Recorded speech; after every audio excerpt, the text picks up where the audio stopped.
Okay, the second one we are going to talk about, this pair may give you a tremendous trading opportunities, because I think for this currency, market is a bit overestimate the value of this currency. Which currency is that? It's euro dollar.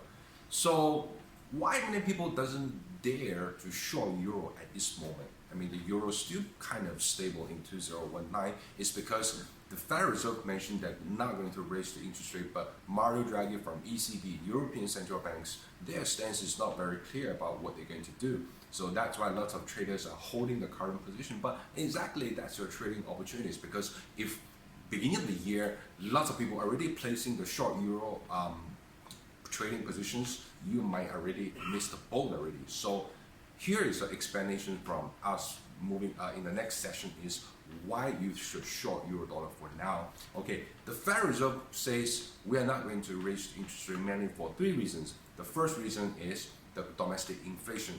The second reason is the concern about the Eurozone slowing down. Number three is the concern about the China slowing down. Let's take these 3 points seriously. First, we are going to talk about the Fed, talk about the domestic inflation. Remember now the Federal Reserve inflation, though it's below the Federal Reserve 2% target, but the thing is, it's still relatively higher than the European regions. So if the Federal Reserve inflation go lower, if the US inflation turns slower, then most likely the Eurozone inflation will also turn slower. And number two, they talk about the Federal Reserve talk about its concern on the European Central Banks. So, well, if federal concern has, if the Fed has some concern on the Eurozone economy, I believe the ECB should have more concern on its economy in its own regions. Number three, the Federal Reserve talk about its concern on China's slow growth, and the European Central Banks should have more concern than the Fed on the China growth, because the 70% of the US economic growth is still based on the consumptions, and that 30% is based on manufacturing investment or imports and exports. But Eurozone, their business, especially like those kind of top countries like Germany, France, Italy, their economy is very reliant on the external demand, and one of their major trading partner is China.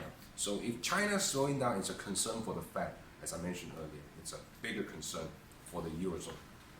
And also we have another uncertainty is the Brexit. Also, although until today there's not too much conclude final deal of where Brexit might head into, but there is some possibility if there's if there's a second referendum, or if the deal is not as taken as a final, so there is a chance that probably the weaker sterling might also drag the euro dollar lower.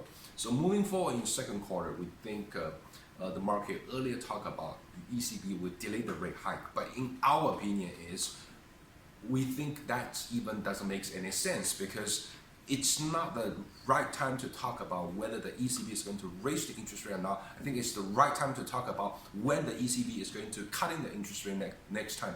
The marketplace that delay the ECB rate hike from 2019 to 2020.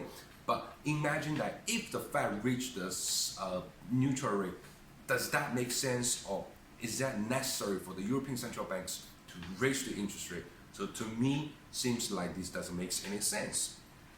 So even we don't talk about the ECB is going to cut in the interest rate, but if with the current Eurozone economic data, let's say this kind of momentum continue carry on, like a weaker German PMI, like weaker France PMI. So if this kind of momentum carry on, you probably will see more and more traders start to price out the opportunity, price out the possibility for the ECB to raise the interest rate in 2020.